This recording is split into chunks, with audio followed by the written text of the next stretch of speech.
चौथा प्रश्न कि बिंदुओं -3, 10 और 6, -8 को जोड़ने वाले रेखाखंड को एक और बिंदु दे रखा है जिसके निर्देशांक -1, 6 किस अनुपात में विभाजित करता है। क्या निकालना है अब हमें? अनुपात। अनुपात जो अपन क्या मानते हैं, M1 और M2, उसका मान निकालना है। सूत्र में आता है ना M1x2 + M2x1 बटे M1 + M2। तो जो M1 और M2 होते हैं वो अनुपात होते हैं, उनका मान निकालेंगे। तो यहाँ अपन लिखेंगे, देखो कि माना कि इनको नाम लिख देंगे सबको। माना कि बिंदु ए के निर्देशांक -3, 10। टाइम कितना हो गया? टाइम से आया कर, 7:30 बजे स्कूल पहुंच जाना है, ठीक है? कल से ध्यान रखना, 7:30 स्कूल आना है। दो बिंदु दे रखे, दोनों को मान लेंगे ए और बी। माना कि बिंदु ए -3, 10 और बी 6, -8 को जोड़ने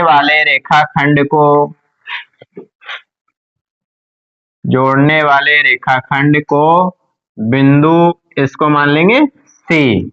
बिंदु सी जिसके निर्देशांक -1, 6 है, M1 अनुपात M2 में विभाजित करता है। ये हमने मान लिया।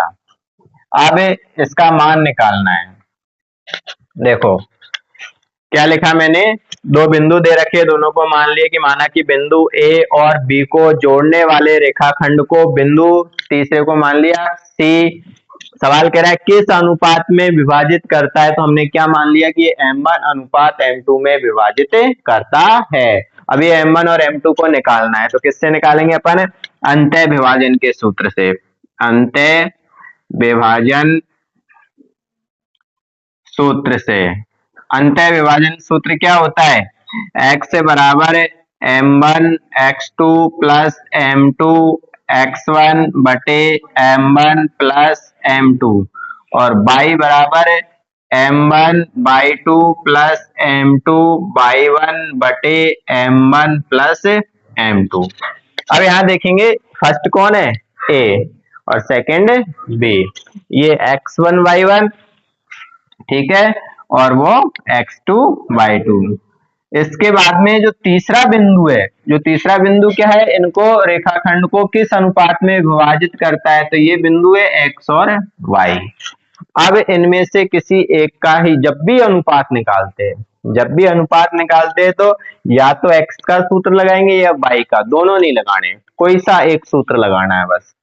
कोई सा भी एक सूत्र लगाते हैं, किसके लिए? अनुपात निकालने के लिए। दोनों सूत्र अपन नहीं लगाते, तो केवल x का लगाएंगे। देखो x का मान क्या है? -1 बराबर M1, तो M1 ही है, M1 और M2, इसकी जगह पे कोई मान है ही नहीं। x2 का मान देखेंगे क्या है? 6। फिर M2 x1 का मान कितना है? -3 बटे M1 + M2। अब इसको हल करना है, इसके बटे में कुछ भी नहीं है तो अपनी मर्जी से एक लिख सकते हैं, और फिर क्या करेंगे अपन? वज्र गुणा करेंगे, इसको इससे गुणा करेंगे, इसको इससे गुणा करेंगे। वज्र गुणा करेंगे तो यहाँ देखेंगे कि एक को किसी भी संख्या से गुणा करने पर वही संख्या आती है, पर चिन्ह किसका है यहाँ पे? माइनस का। तो -M1 + M2 बराबर, इसको इधर गुणा करेंगे तो 6M1 प्लस को माइनस से गुणा करेंगे, -3M2। अब M1 को एक तरफ करेंगे, M2 को एक तरफ करेंगे, तो माइनस के ये M1 माइनस को अंदर गुणा कर रहे, देखो माइनस के M1 और उसको भी इधर ले आएंगे, -6M1 बराबर उधर क्या है? -3M2, और ये M2 भी माइनस का हो जाएगा, माइनस को प्लस से गुणा करेंगे तो माइनस हो गया, और माइनस का M2 उधर जाएगा तो उधर जाके प्लस के M2। M1 को सबको एक तरफ किया, M2 को सबको एक तरफ किया। फिर -M1 और 6M1, माइनस के 1 और 6 कितने हो गए? -7M1 बराबर, माइनस के 3 है प्लस के 1 है, 3 में से 1 घट जाएगा तो कितना बचेगा? -2 m2। देखो दोनों तरफ माइनस है तो माइनस से माइनस कट गया। अब यहाँ पे m1 है, उस तरफ से m2 को इधर ला रहे हैं, क्योंकि क्योंकि m2 दो के साथ गुणा हो रहा है तो गुणा वाली संख्या इधर कहाँ आती है, भाग में। तो m2 कहाँ आएगा, भाग में। और उधर क्या बचा, 2 बचा। ये m1 के साथ गुणा में 7 है, इसको उधर लेके जाएंगे तो ये भी कहाँ जाएगा, भाग में। तो जो बटे आया अपना m1 बटे m2 का मान क्या आया, 2/7। बटे ही अनुपात को प्रदर्शित करता है, तो अतः अनुपात क्या आया अपना, अनुपात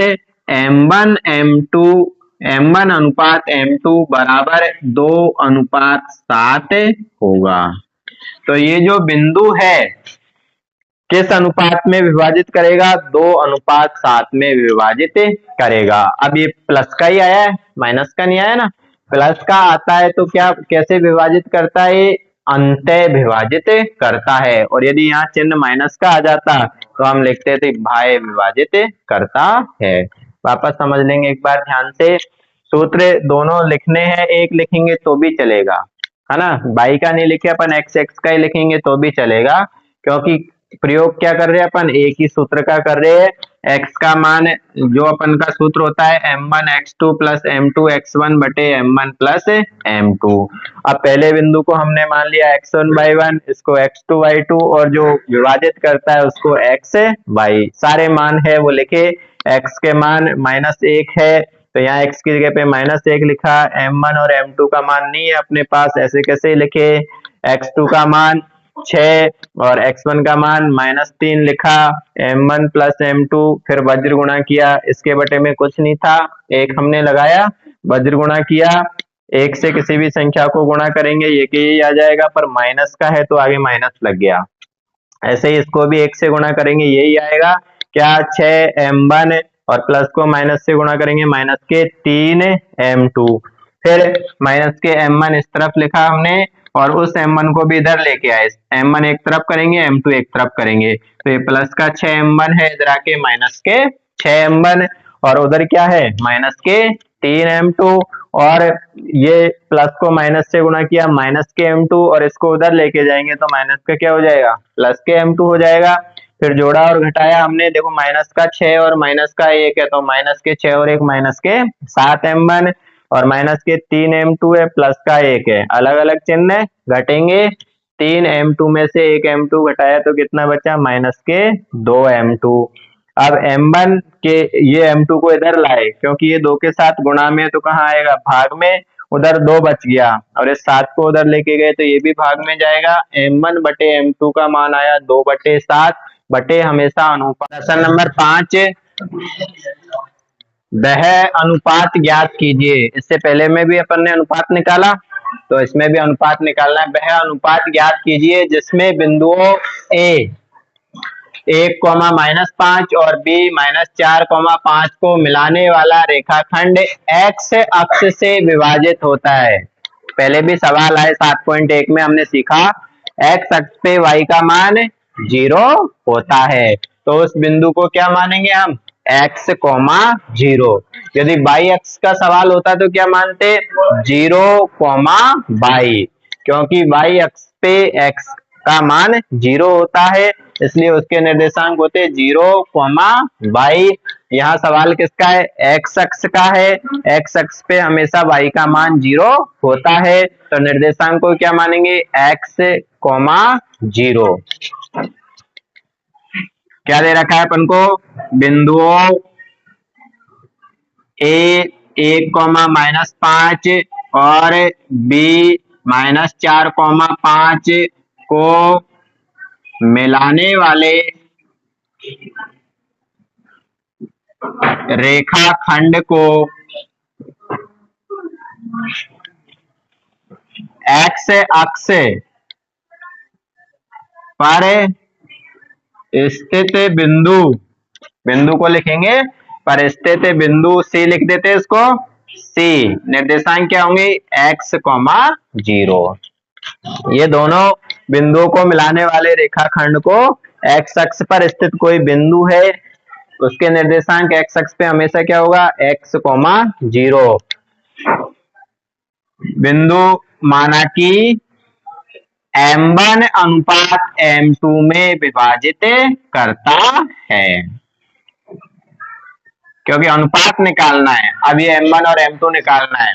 सूत्र लिखेंगे सबसे पहले, x बराबर M1 x2 plus M2 x1 बटे M1 प्लस M2, y बराबर M1 y2 plus M2 y1 बटे M1 प्लस M2। यहाँ देखेंगे ए, फर्स्ट कौन है? ए, तो ए के निर्देशांक क्या है? x1 y1, ये a x1 y1 हो जाएगा। b के निर्देशांक क्या हो जाएंगे? x2 y2 हो जाएंगे, और ये अपना x और y। अब यहाँ देखना है, इससे पहले वाला जो सवाल था उसमें जो तीसरा बिंदु था ना, उसमें दोनों ही मान दे रखे थे, इसलिए मैंने कहा कि या तो x का लगा दो सूत्र या y का किसी एक का। अब यहाँ पे किसका मान दिया है अपन को? y का। इस सवाल में हमें y का मान पता है कि y का मान क्या है? 0। तो कौन सा सूत्र लगाएंगे? y वाला ही लगाएंगे। जिसका मान पता होता है वही सूत्र लगाना होता है। तो यहाँ हमें पता है कि y का मान 0 है, इसलिए y वाला ही सूत्र लगाएंगे। ये वाला देखो, y का मान 0 बराबर M1 निकालना है, पता नहीं है, y2 कितना है? 5 प्लस M2 निकालना है, y1 कितना है? -5 बटे M1 प्लस M2। तो इसके बटे में कुछ नहीं है, एक लगा के वज्र गुणा, इसको गुणा करेंगे तो ये 0 हो जाएगा, और इसको गुणा करेंगे ये की संख्या हो जाएगी। 1 से गुणा करने पर वही संख्या आती है, और 0 से गुणा करने पर 0 आता है। तो इनको गुणा करके पहले देखो, मैं एक वाला लिख रहा हूं, क्या आ जाएगा गुणा करने पर? 5 M1, ये प्लस को माइनस से गुणा करेंगे, माइनस के 5 M2 बराबर में क्या बचेगा? 0, क्योंकि इसको 0 से गुणा करेंगे 0 आ जाएगा। फिर M1 और M2 दोनों अलग अलग होने चाहिए, M1 इधर और M2 उधर। तो इधर बचा 5 M1, और ये माइनस का है तो उधर जाके हो गया प्लस के 5 M2। अब M1 के बटे में क्या लिखेंगे? M2, M1 बटे M2, क्योंकि अनुपात निकालना है तो ये इधर आ जाएगा, बराबर उधर क्या बचा? 5, इधर से 5 भी उधर जाएगा तो कहाँ जाएगा? भाग में काटेंगे इसको, 5 एकम 5, 5 एकम 5। तो अतः अनुपात क्या आया? अतः अनुपात M1 अनुपात M2 बराबर 1:1 होगा। समझ में आया? पहले जैसा ही बिल्कुल सेम है। M1 बटे M2 का मान निकालते हैं, जो मान आता है वही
नंबर 6, यदि बिंदु 1,2, 4,22, x,6 और 3,5 इसी क्रम में लेने पर एक समांतर चतुर्भुज के शीर्ष हो तो x और y ज्ञात कीजिए।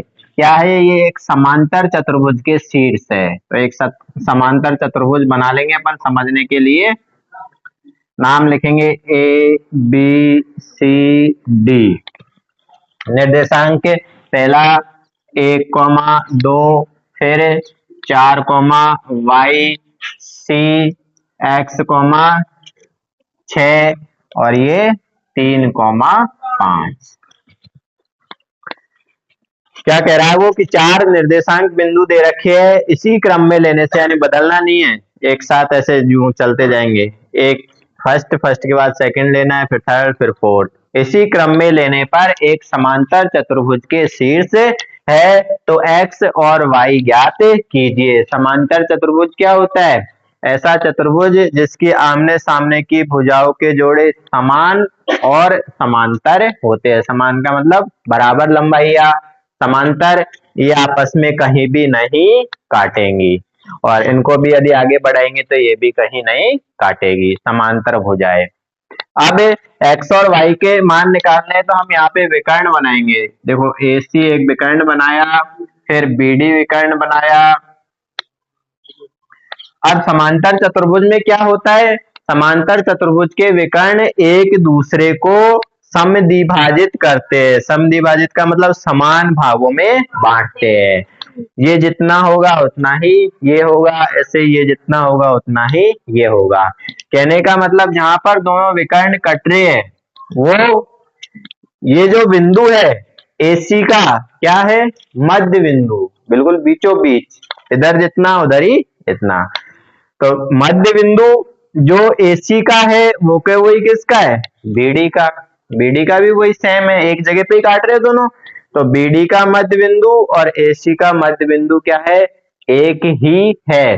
तो इसलिए हम क्या करेंगे, AC का मध्य बिंदु निकालेंगे और BD का मध्य बिंदु निकालेंगे और फिर उनको बराबर करेंगे। तो सबसे पहले लिखेंगे कि बिंदु A, पहले को लिखा 1,2, B 4, y C x, 6 और D 3,5 एक समांतर चतुर्भुज के शीर्ष है।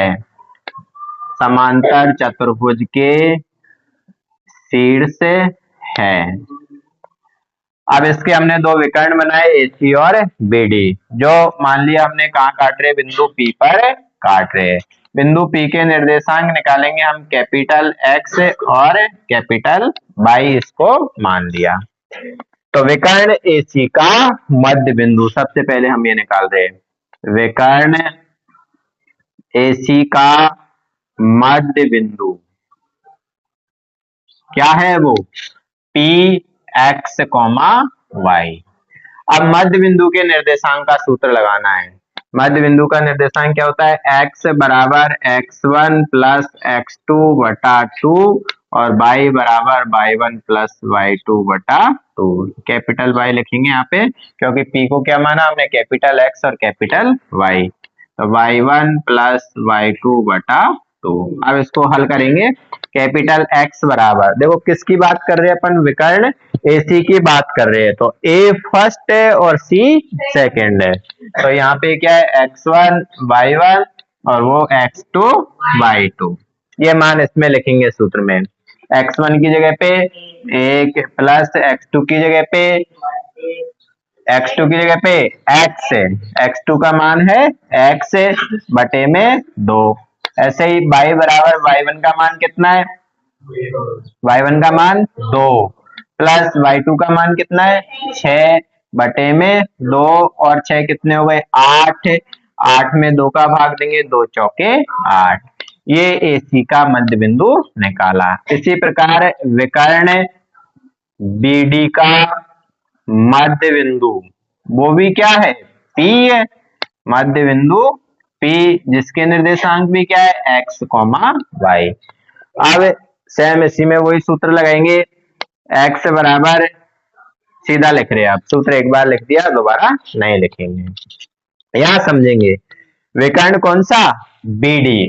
तो B फर्स्ट होगा और D सेकंड होगा, ये समझना है बस। B फर्स्ट तो ये x1 y1 और ऊपर वाला डी है जो x2 और y2। x बराबर लिखेंगे सूत्र में मान, x1 का मान कितना है 4 प्लस x2 का मान कितना है 3/2 और y बराबर y1 का मान y प्लस y2 का मान 5/2। ये हमारा जो पहला था, इसको और हल कर देंगे, 4 और 3 कितने हुए 7/2। इसको लिखेंगे समीकरण नंबर 1 और ये समीकरण नंबर 2।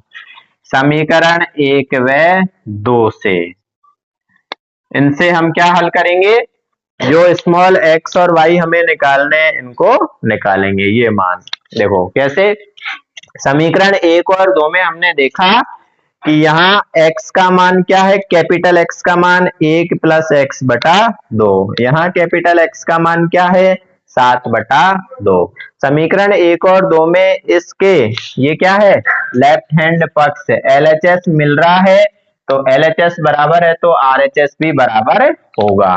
तो RHS को बराबर करेंगे, देखो अब RHS में क्या है 1 प्लस x/2 बराबर में क्या करेंगे 7/2। बटे में दोनों तरफ 2 है तो ये आपस में कट जाएगा, बचा इसको हल करेंगे, x का मान निकालेंगे, ये 1 उधर जाएगा, प्लस का है तो उधर जाके माइनस, 7 में से 1 घटाएंगे तो कितना बच गया 6। ये तो हमारा आ गया x का मान। इसी प्रकार y का निकालेंगे 1 और 2 से, ये लेफ्ट हैंड पक्ष से LHS बराबर है, दोनों में ही y और y है, तो राइट हैंड साइड इसको भी बराबर करेंगे तो क्या हो जाएगा बराबर में 4 बराबर y प्लस 5/2। क्या करेंगे वज्र गुणा y प्लस 5 को 1 से और 4 को 2 से वज्र गुणा करेंगे, देखो इसको 1 से करेंगे ये क्या आ जाएगा y प्लस 5, फिर इसको गुणा किया 4 दूनी 8, अब ये 5 उधर जाएगा, 5